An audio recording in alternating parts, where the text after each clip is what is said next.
All right, welcome. Today we're going to be talking about the ideas you were supposed to learn from the introduction to Mendel, from the reading and the questions that you answered. The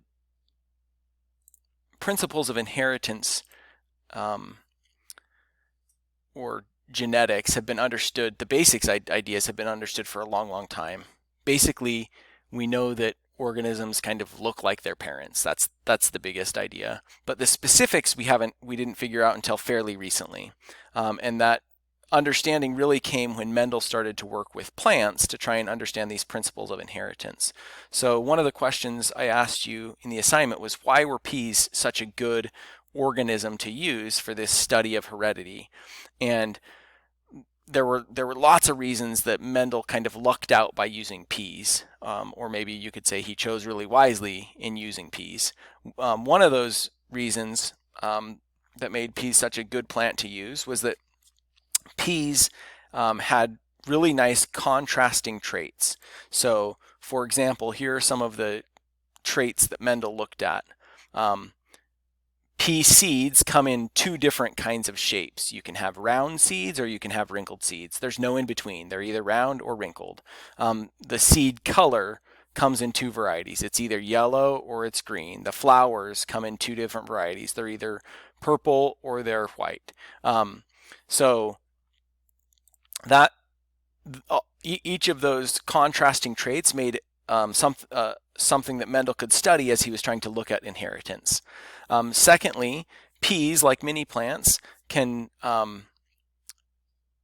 both self-pollinate and be cross-pollinated. So normally peas self-pollinate. That is, the pollen from the pea plant goes on to the ovum of that same pea plant and produces new pea seeds just from genes that one plant has. But peas can also be cross-pollinated, so you can take the pollen from one pea plant and you can put it onto the flowers of another plant, and in that way cross-pollinate plants. Peas grow really quickly. They usually have two growing seasons, one in the spring and one in the fall, so you can have lots of generations of peas really quickly. They mature quickly and they have lots and lots of offspring, right? Every single pea seed is essentially a new pea plant that can grow into a brand new organism. So using some basic principles, Mendel was able to perform many experiments with peas. He always had three basic generations of pea plants. So in his original generation of pea plants, he always started with organisms that are what we call purebred or pure breeding. So if this was one of his original pea plants and it had purple flowers, to be purebred would mean that every time this pea plant self-pollinated, it would always produce pea plants that also had purple flowers. And if this was a white purebred pea plant, that would mean every time it self-pollinated, every one of those pea plants would only have white flowers. So he would take these pure breeding organisms, he would remove the male parts from one of the flowers. He would then take the pollen from a second flower and cross-pollinate the first flower. In this way, he was controlling exactly which pollen was going from which plant to which plant. And that was the parent generation. The result of the parent generation was called the F1 generation. And if you when Mendel did this cross, what he noticed was that the F1 generation, instead of having both purple flowered plants and white flowered plants, he would only have purple flower plants. So every single plant in the F1 generation would only have purple flowers. Then he took it one more step and he let that F1 generation self-pollinate. So those purple flowering plants would make new seeds. And what he found when he planted those as the F2 generation was that all of a sudden he would have plants that were both purple and white.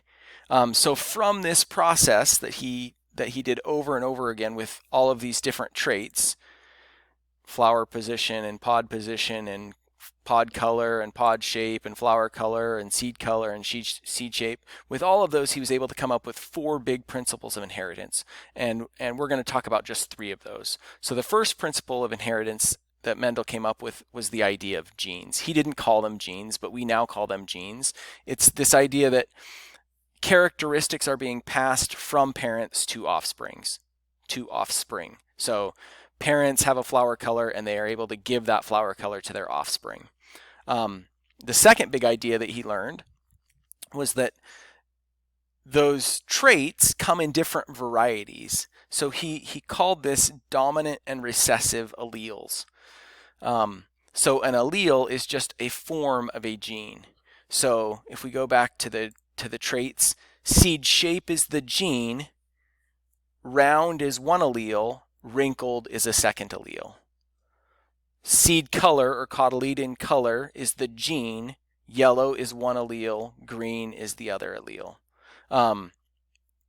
So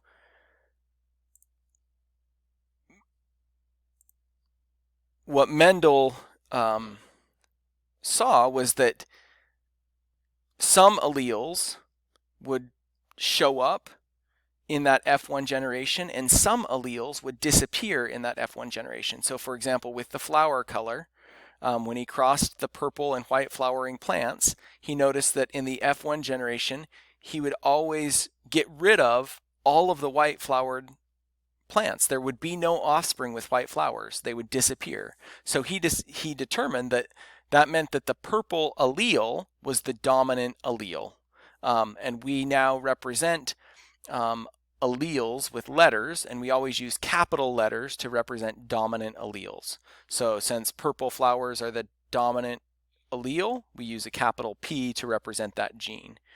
The white, in this case, the white flowers was the recessive allele for the flower color gene. And he knew that it was recessive because when he crossed that purple and white flower in that F1 generation, this trait would disappear, but then it would show back up in the F2 generation. So again, a recessive allele is simply one that is hidden anytime you have a copy of the dominant allele as well. So we also represent recessive alleles with letters, and we always use lowercase letters to represent these alleles. So notice, because purple flowers is the dominant allele, we used the letter P. So we're still using P as our letter here, but we use a lowercase p now to represent white flower. Mendel's third principle of heredity is called the law of segregation.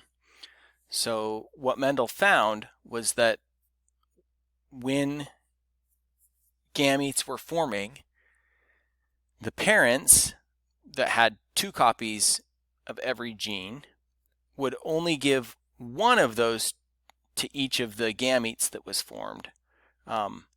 So for example, in the F1 generation, where all of the flowers were purple, because they got genes from a purple flowering plant and a white flowering plant, that means they would have always been heterozygous. So they had one purple gene and one white gene.